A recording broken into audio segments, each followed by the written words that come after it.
You're watching NRA TV. And now, We Stand with Dan Bongino. Look who's here. Look who, what? This is even weird for me.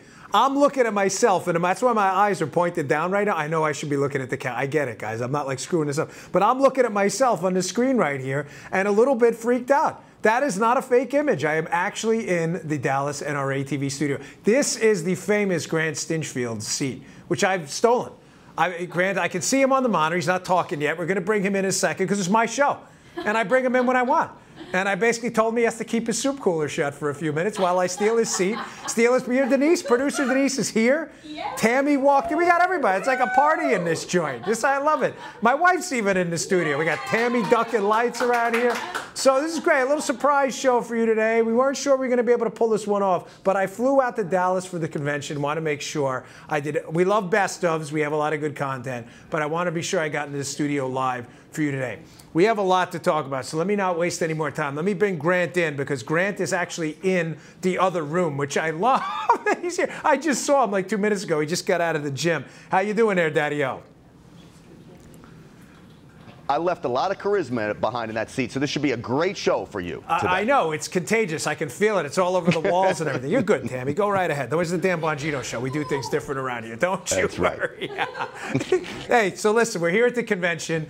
I saw you earlier in the day surrounded by a bunch of patriots out there, Grant. One of the things I've been seeing in the hotel, I'm over there at the Omni, staying next to the convention, the NRA convention, the annual meetings, is, I talked to people. I met a guy from New Jersey before. And I thought if I had to kind of sum this up in one kind of soundbite to get to you, because I love talking, and I thought recognition stuck out to me. Like the people out there are finally starting to recognize, I think, the fight we're really in, Grant, that this is for real, that these people are playing for keeps. They're coming for your First Amendment rights, your Second Amendment rights. And the guy we saw from New Jersey I was talking to, was real American patriot. Man, the look in his eyes, brother, it's like I realized these guys get it, and that's why they're here. Same thing for you? Look, Dan, I've been around this for a long time and pushing for freedom for a long time, and I think right now what we face is the most sophisticated effort and assault to destroy the Second Amendment than we have ever seen in our lifetime. And so, yes, you better believe the 80, 90, maybe 100,000 members that show up to annual meetings this year know that that assault is underway on our Second Amendment freedoms. But when they come here, Dan, this is a celebration. People come down here. They come here to celebrate, one, guns. It's like a candy store for gun owners there. It's going to be fabulous. But it's also a celebration of freedom and patriots and people who are engaged and passionate about these issues. And I'll tell you, Dan, if you've never been to an annual meeting, it is like nothing you've ever experienced before. And I'm excited to show it to you tomorrow when you're on set with me. Yeah, we're going to be with you folks, by the way, me and Grant, from 8 Central Time to noon. We're going to have live coverage all day, so stay with NRA TV all day. I'll be back for my show, of course. Grant will come back. We'll be doing it together. I love Grant. He's my buddy. Yeah. So whenever I have the opportunity to be on set live with him, we're going to be doing that tomorrow. So don't miss NRA TV all day tomorrow. But you said something there that's important, and I don't want the audience to miss it. You said you've never seen such a sophisticated attack. I agree. We're going to go out to John on the show floor, and John Popp, in a couple minutes here. But I agree with you, Grant.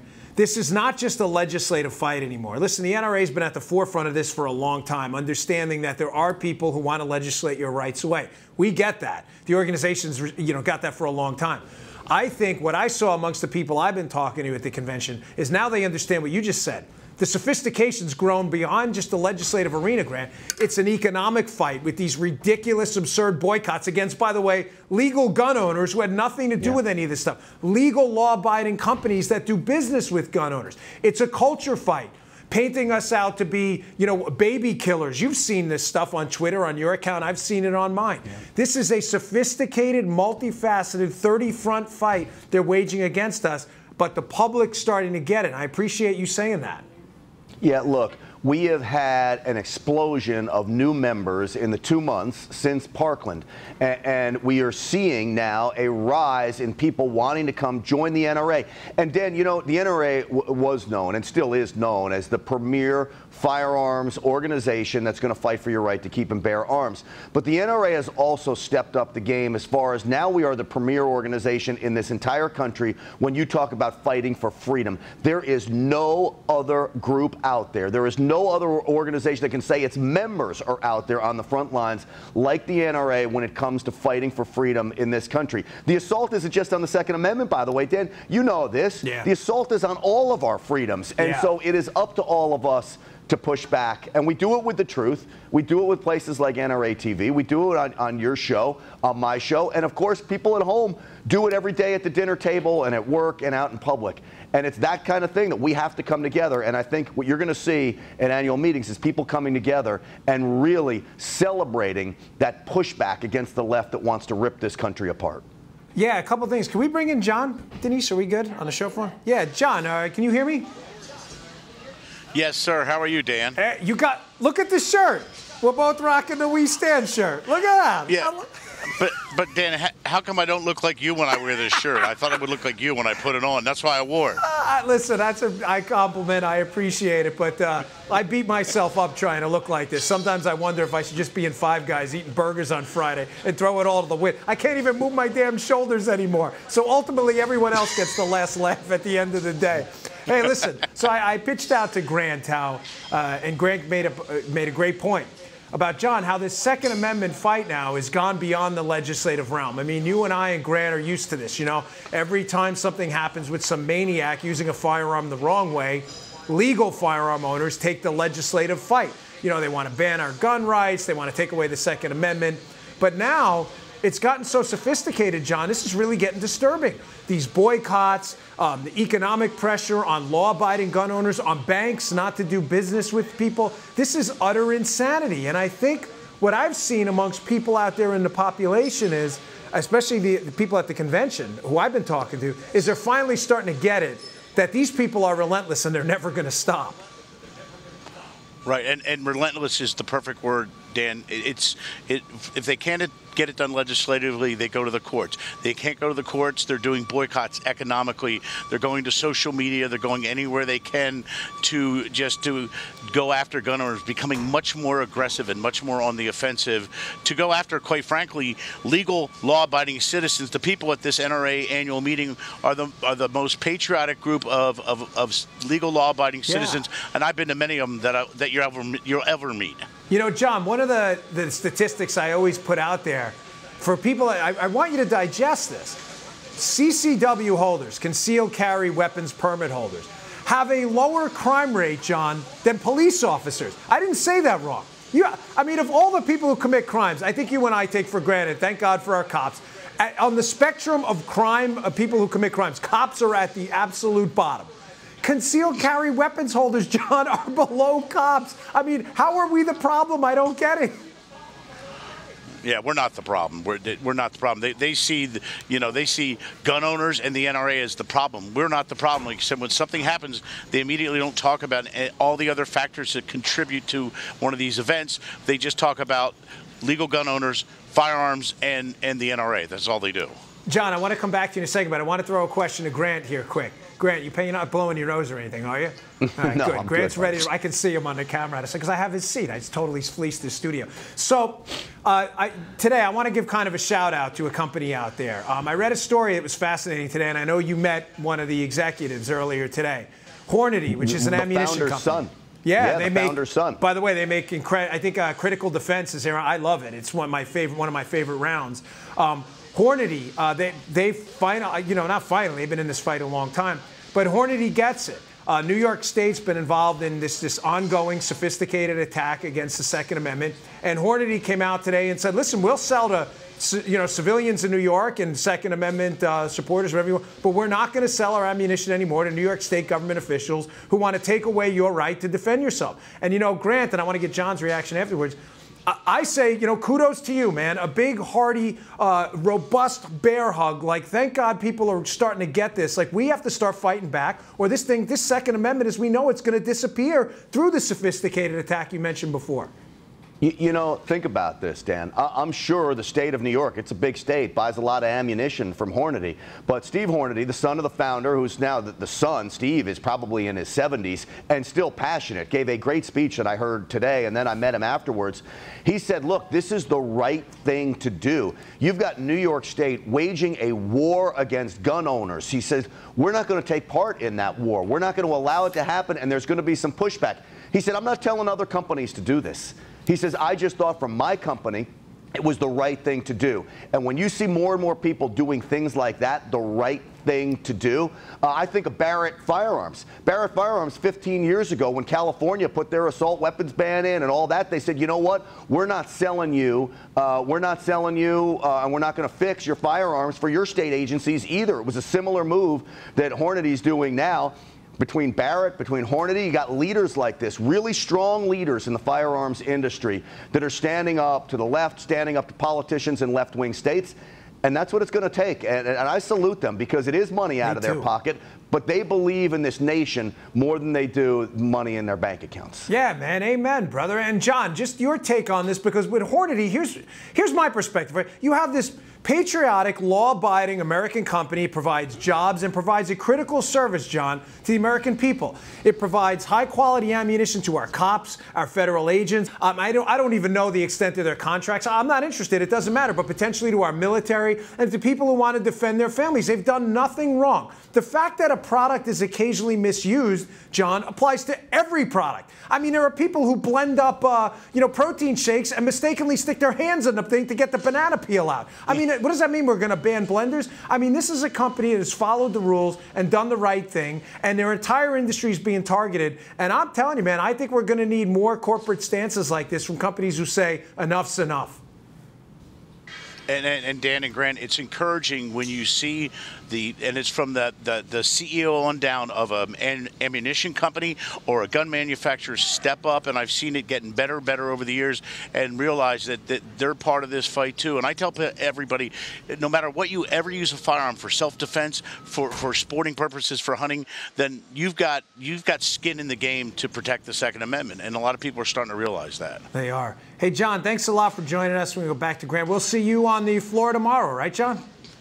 See ya. Looking forward to it, gentlemen. Thank you. All right, brother. See you soon. So, Grant, I'll be with you tomorrow from 8 local, or as you call it, Texas Universal Time. Texas time. Texas time. Grant's Universal, 9 o'clock Eastern to noon. NRA TV, again, will be on all day. But me and my buddy Grant here will be riffing. Grant just got out of the gym, so I'm going to let him go. I gave him a workout. He couldn't handle it. He's a little sweaty. He's having a tough time adjusting to my workout schedule. So I'm actually making all of this up. Sweaty? But he did just work out. That's why he's a little sweaty. He's usually a little prettier on the air with his powder. But one more thing for all the audience to know, because as you can tell by all the laughter behind the scenes, I have to call you out a little bit, buddy. So I come in here. All right, here we go.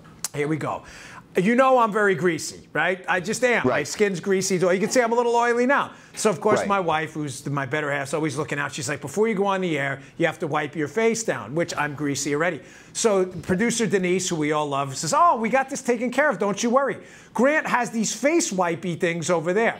So I go, they pull the face wipes up, and you left the thing open, so they're all dried out. She goes, oh, get the one on the bottom. It's still moist. I go, no, Denise, the whole package is completely 100% dried out. So be a little more responsible with the face wipes in case people come over and hijack your studio in the future. I'm not saying, I'm just saying.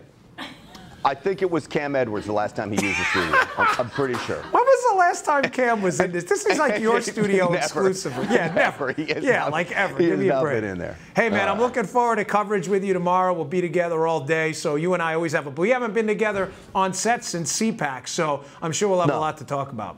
It's going to be absolutely great. I'm looking forward to it. You and I, as we said, we always have a good time. We got a lot of guests, a big lineup. Look, Denise, that you talk about all the time, producer Denise, I've worked with her for many, many years. We're talking over a decade. And John Popp, those two have single-handedly put this entire thing together. Yeah, and, we have a solid guest lineup tomorrow, right? I mean, we have a good slate of people coming on the show to talk about the full spectrum of stuff. But you're going to be with me for my show at 5:30 Eastern, 4:30 local tomorrow. So you better believe it. I wouldn't miss it. You'll be with me the whole time.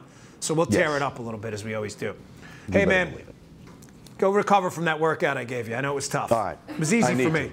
I know it was tough for you, though. I'll see you later. We'll see Grant walk by the studio in a second here, because he's actually, like, literally in the next room, which is funny, because I'm like, stick him in the studio. We can arm wrestle or something. All right, so on to my slate of stories for the day. This one, listen, on a scale of 1 to 10 of utter absurdity, this is like a 97.6. This is an actual... You're not supposed to laugh at your own jokes. By the way, his chair's like totally screwing me up. In my studio, I know where to go. With this one, it swivels, and I'm like a total mess. So sorry, Reed, if I'm screwing up your whole camera work here, but this is me. It's Grant's chair. You know, Grant, I don't know what he does with it. This is a real op-ed. I forgot my pen. I need my pen. Is this yours? Look at you stole my pen. this guy. Is this yours? You come and you steal my pen. Is this really your pen? This is my pen. I need totally. this. You can have this one. This is my phone. We got my. Check out the sport coat. This guy, look at this guy. We got the blue. He's always ripping on me See for my that? blue sport coat. I do have other clothes too, but you wore this on Ingram the other night, didn't you?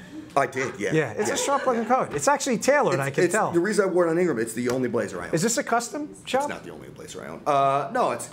I don't want to say what it is because I mean, it's nice. This is custom. Look, this is Dan Bongino. Dan special. I have to Bongino. make it because of the broad shoulders. You know, I'm a little broader than you. J.C. Penney, I saw that. Do you have any teases for tomorrow? Any guests? I'm trying to get Steve Hornady on. Oh, no kidding. Yeah, so hopefully he can talk about. I meant what I said to you about that story. I really want to talk about that. It would be great. Because I think that if we could finally, as a unified movement, recognize what you said, that this is not going to be a simple one-off legislative fight. It's going to be a sophisticated, ongoing affair.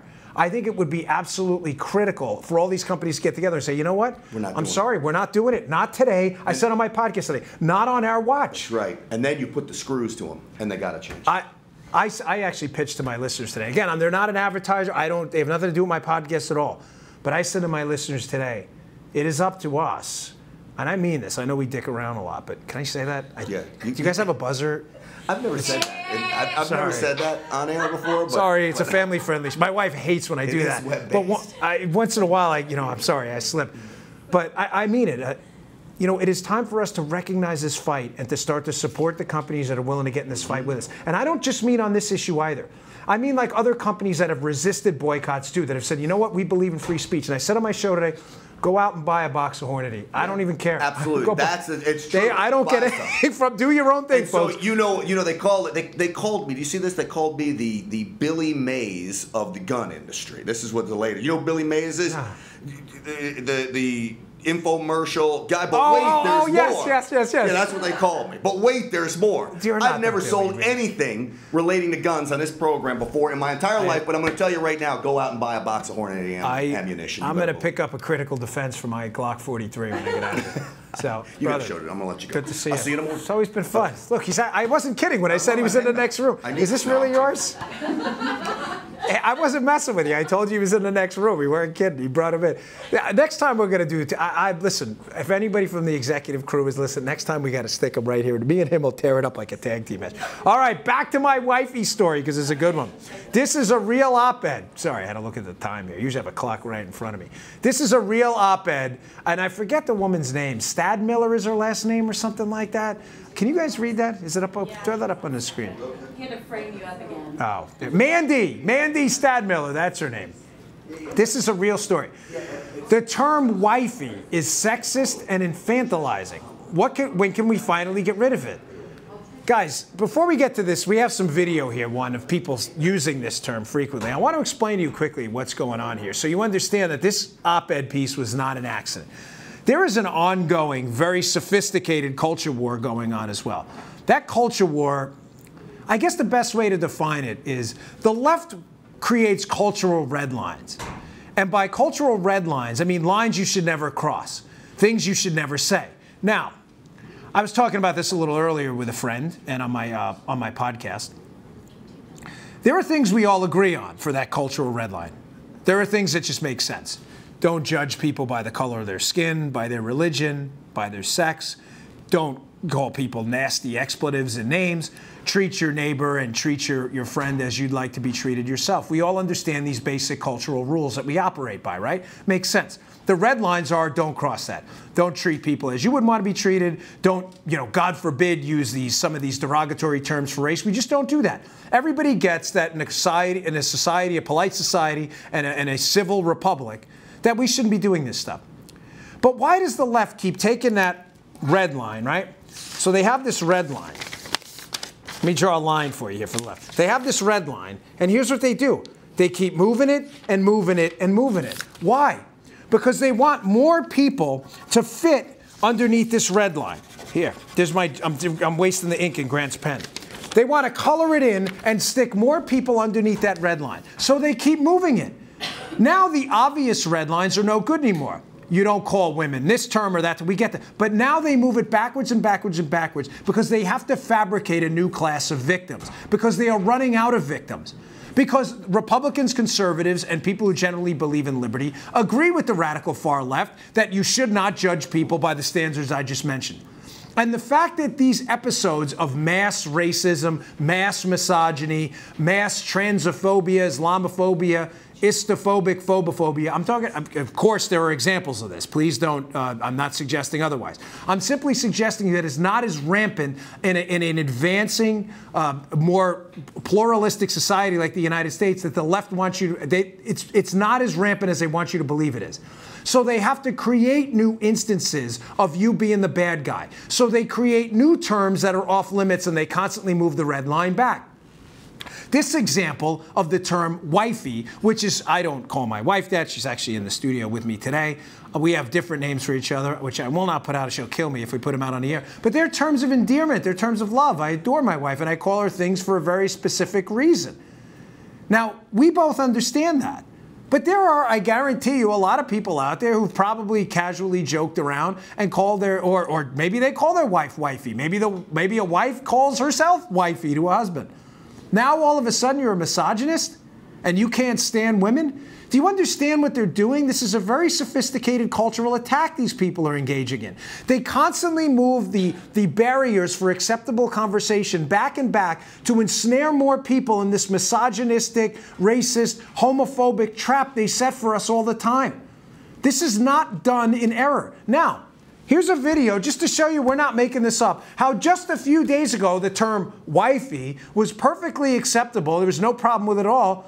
Now all of a sudden you're a misogynist if God forbid you call your wife wifey. But here's a video of this actually happening just a couple weeks ago. I'm the type of girl you call wifey. You my Wi-Fi wifey. I'm known as wifey material. Oh, but that's wifey right there.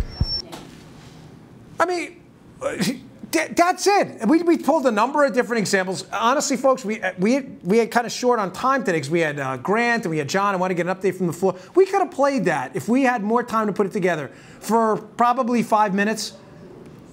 Examples in movie, examples in movies, excuse me, examples in song, examples in writing of people using the term wifey. Please understand, they are constantly creating new classes of victims, liberals. I never explained to you why, though. Shame on me. Let me do that. They do it, and they create new classes of victims because these liberals want you to believe that they are, the liberals, that is, are protecting you from the bad guys that all of a sudden can't stand you. Your husband calls you wifey? Clearly a misogynist. You better vote Democrat, and you better support the liberal cause because they're the ones protecting you against these evil old men and conservatives. Now, that's not the only example I have today. Can we skip to the Chinese theme dress story? Yes. Okay, we don't have to go in anywhere, right? Because this is important. Here's another example of the growing idiocracy. Teen accused of... This is so dumb. I'm serious. Again, I'm losing IQ points talking about this. Teen accused of cultural appropriation for wearing a Chinese dress to prom. This is not a story at The Onion or the Babylon Bee. This is a real story. There's a picture of this young lady in what I think to be a beautiful dress. I don't know anything about, I'm not a, listen, I wear the same t-shirt on the show what do I know about clothes? But the guy's got a nice suit on too, like whatevs, right? As a matter of fact, on the way up, I told my wife, I'm like, you think we could grab a few extra t-shirts? Because I don't know much about clothing and fashion and stuff. But it looks like a beautiful dress. Now, this is only a big deal because they need new victims. And the victims now are people who happen to be Asian American or Chinese whose culture has been appropriated. Except the fact, as you can see on Pinterest, my wife was kind enough to send this to me. Denise put it up for me. This is pictures of celebrities appropriating whatever Chinese culture. Folks, this is a scam, okay? They are not appropriating anything.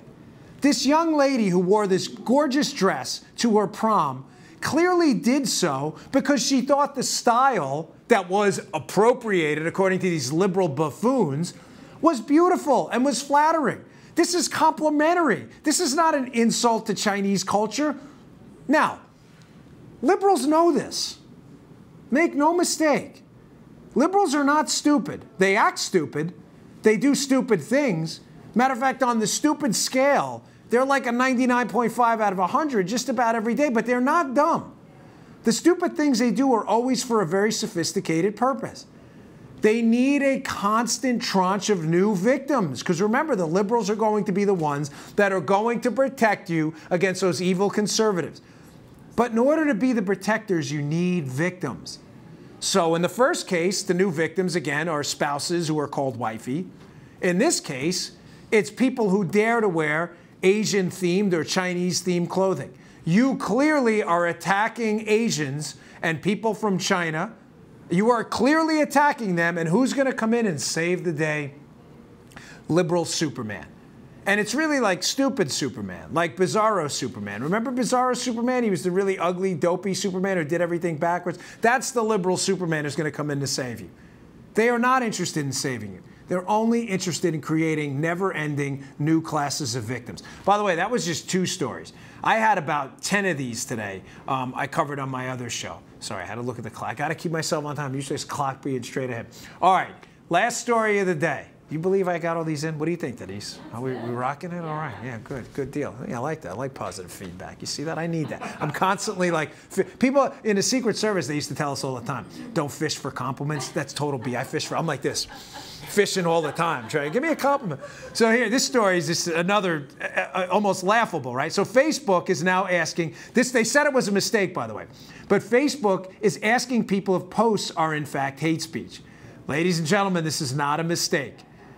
Make no mistake, this is the next front in the fight in the culture war on social media. Now, how do we know that? Look at this. Oh, how convenient. NRA TV, where we work right here in the studio, has a post up about, and PJ Media, another conservative outlet, but NRA TV had a post up about hero Stephen Williford. You can see this through the montage. This is all conservative outlets. National Review, PJ Media, Tyler O'Neill, who's the author at that PJ Media piece, NRA TV, Family Research Council. Oh my gosh, we can't support families. Of course, we got to ask if this is hate speech. This is the next fight, folks. Be careful. We already have some of these hate speech laws over in Europe. You think, oh, that can't happen here? Laws against hate speech? That conservatives are going to go out and are going to be victims of this in the future? It's already happening overseas. Facebook, I'm telling you, wants to be regulated by the government. They want a hate speech safe harbor to be able to kick your butts off Facebook. I've already seen it with my content. We saw it with the Diamond and Silk incident. We're seeing it now. Is this hate speech? No, it's freedom speech. There's a big difference, folks. Celebrating Stephen Williford, the hero in that Texas shooting, is freedom speech. It's not hate speech. Hey, it's been a pleasure being with you. I got to tell you, this whole studio, I may have to move out here. No, I can't. The political people go crazy. I think I want to run for office here. I am not. No way. Time out. My wife would be like, yeah, we just got our house built up in Florida. It was nice being here with you. I really appreciate it. As I always say, give us a follow at Bongino on Twitter. And make sure you follow us at NRA TV on Twitter. And anything you do to share our content, Facebook or Twitter, we really appreciate it. I'll see you all tomorrow. Don't miss NRATV.com. I'll be with you all day. Take care.